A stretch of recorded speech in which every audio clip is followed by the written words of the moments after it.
বিসমিল্লাহির রহমানির রহিম।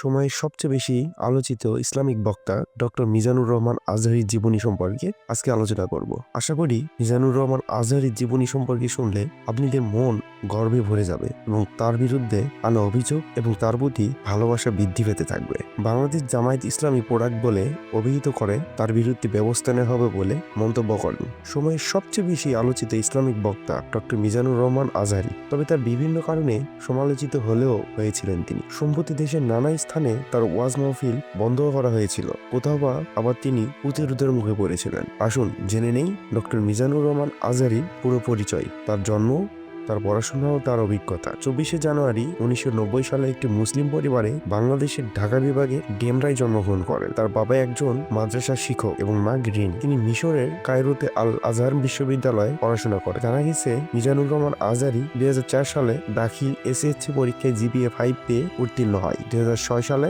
আলিম এইচএসসি পরীক্ষায় গোল্ডেন জিপিএ 5 সহ বাংলাদেশ মাদ্রাসা শিক্ষা বোর্ডের টপ মেরিট লিস্টে জায়গা করে নেন। 2007 সালে ইসলামিক ফাউন্ডেশন কর্তৃক আয়োজিত মিশর সরকারের শিক্ষাবৃত্তি পরীক্ষায় তিনি হাজার হাজার কওমি ও আলিয়া মাদ্রাসার ছাত্রদের মধ্যে বরাবরের মতো প্রথম স্থান অধিকার করে মিশরের আল আজহার বিশ্ববিদ্যালয়ে আন্ডার গ্রাজুয়েট করার জন্য মিশর গ্রহণ করেন। সুবহানাল্লাহ। সেখান থেকে তিনি department of teachers and Quranic science হতে 2012 সালে 80% সিজিপিএ নিয়ে অনার্স উত্তীর্ণ করেন। মিশরে 5 বছর শিক্ষাজীবন অতিবাহিত করার পরে তিনি গার্ডেন অফ নলেজ খ্যাত মালয়েশিয়া ইন্টারন্যাশনাল ইসলামিক ইউনিভার্সিটি থেকে পোস্ট গ্রাজুয়েশন কমপ্লিট করেন। এরপরে ওখানেই এমফিল এবং পিএইচডি করার সিদ্ধান্ত নেন। 2013 সালে তিনি মালয়েশিয়ায় গমন করেন। উক্ত বিশ্ববিদ্যালয়ে department of Quran and Sunnah study থেকে তিনি 2016 সালের মধ্যেই পোস্ট গ্রাজুয়েশন এবং এমফিল শেষ করেন। মাস্টার্সে তার সিজিপিএ ছিল 3.82 আউট অফ 4। মাওলানা মিজানুর রহমান আজহারীর জীবনী সোশ্যাল নেটওয়ার্কের মাধ্যমে তার একটি ফেসবুক আইডি ও একটি অফিসিয়াল ভেরিফাইড ফেসবুক পেজ রয়েছে। তার ব্যক্তিগত কোনো ইউটিউব চ্যানেল নেই। তার মাসিক আয় সম্পর্কে সুনির্দিষ্ট কোনো তথ্য পাওয়া যায়নি। তবে তাফসির মাহফিলে তিনি চুক্তিবদ্ধ হন না। তাফসির মাহফিলে যেটুকু হাদিয়া পায় তাই তিনি নিয়ে থাকেন। বর্তমান বছরের বেশিরভাগ সময় তিনি মালয়েশিয়াতেই থাকেন, সেখানে পিএইচডি করেছেন। পড়াশোনার পাশাপাশি সময় পেলে তিনি তাফসির মাহফিল করে থাকেন। তাছাড়া তিনি বৈশাখী টেলিভিশন ইসলাম ও সুন্দর জীবন শিরোনামে একটি প্রোগ্রাম করে থাকেন। তবে দুঃখের বিষয় হলো তার এই সফলতা ও জনপ্রিয়তার ঈর্ষান্বিত হয়ে কিছু ভণ্ড মাজার পূজারী ষড়যন্ত্রকারীরা তার নামে নানা রকমের মিথ্যাচার করে আসছেন। এইসব ষড়যন্ত্র থেকে আল্লাহ যেন হুজুরকে হেফাজত করেন। যদি সম্পূর্ণ ইমানদার ব্যক্তি হয়ে থাকেন তাহলে এই ভিডিওটি আপনার জন্য, আর যদি ইমানদার না হয়ে থাকেন তাহলে ভিডিওটি দেখার প্রয়োজন আপনি পড়বে না। অবশ্যই কমেন্ট বক্সে ইমানদার হলে আল্লাহ নামটি লিখে যাবেন। সে সাথে তার সুস্বাস্থ্য দীর্ঘ কামনা করছি। ইসলাম ধর্মের অনুশাসন মেনে চলেও তিনি নিজেকে সামাজিকভাবে উপস্থাপন করা এবং কোরআন হাদিস বিষয়ক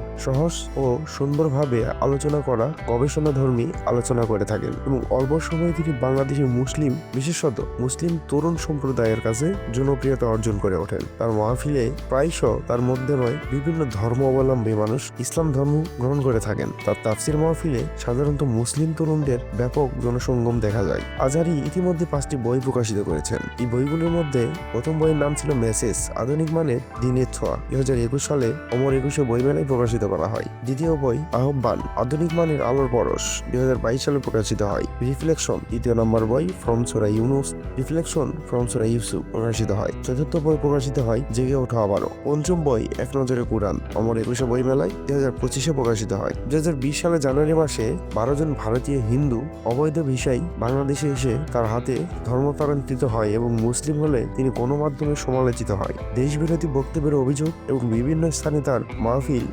একাধিকবার নিষিদ্ধ করা হয়। 2020 সালের জানুয়ারিতে বাংলাদেশ জাতীয় সংসদে তাকে দেশবিরোধী মন্তব্য করে প্রধানমন্ত্রী বা প্রধানকারী বলে এক সংসদ কর্তৃক দাবি করা হয়। একই সময়ে ঘরে ঘরে সাইদির জন্ম হোক বলে মন্তব্য করায় বাংলাদেশ সাবেক ধর্ম প্রতিমন্ত্রী শেখ মোহাম্মদ আবদুল্লাহ তাকে বাংলাদেশ জামায়াত ইসলামের প্রোডাক্ট বলে অভিহিত করে তার বিরুদ্ধে ব্যবস্থা নেওয়া হবে বলে মন্তব্য করেন। 2021 সালে অক্টোবরে লন্ডনে আইন টিভির আমন্ত্রণে ইসলামিক কনফারেন্স যোগ দেওয়ার কথা থাকলেও যুক্তরাজ্যে হোম অফিস ধর্মীয়ভাবে অন্যান্য ধর্মকে আঘাত করা ও ঘৃণ্য বক্তব্য ছড়ানোর অভিযোগে তাকে যুক্তরাষ্ট্রে প্রবেশ বাধা দেওয়া হয়। প্রবেশের নিষেধাজ্ঞার বিরুদ্ধে মামলা মামলা করা হলে ভিসা বাতিলের পক্ষে রায় দেওয়া আদালত। 2023 সালের 6 ডিসেম্বর আজহারির টুইটার অ্যাকাউন্ট থেকে ফিলিস্তিনি ইসরায়েল নিয়ে করা একটি টুইট নিয়ে সমালোচনার সৃষ্টি হয়। পরবর্তীকালে 8 ডিসেম্বর তিনি টুইটারে ব্যাখ্যা দেন। তিনি বলেন, ব্যক্তিগতভাবে আমি কখনো টুইটার চালাইনি, আমি শুধু আমার ভেরিফাইড ফেসবুক পেজটি চালাই। কয়েকদিন আগে অন্য এক ব্যক্তিকে আমার টুইটার ভেরিফাইড করার জন্য দায়িত্ব দেওয়া হলে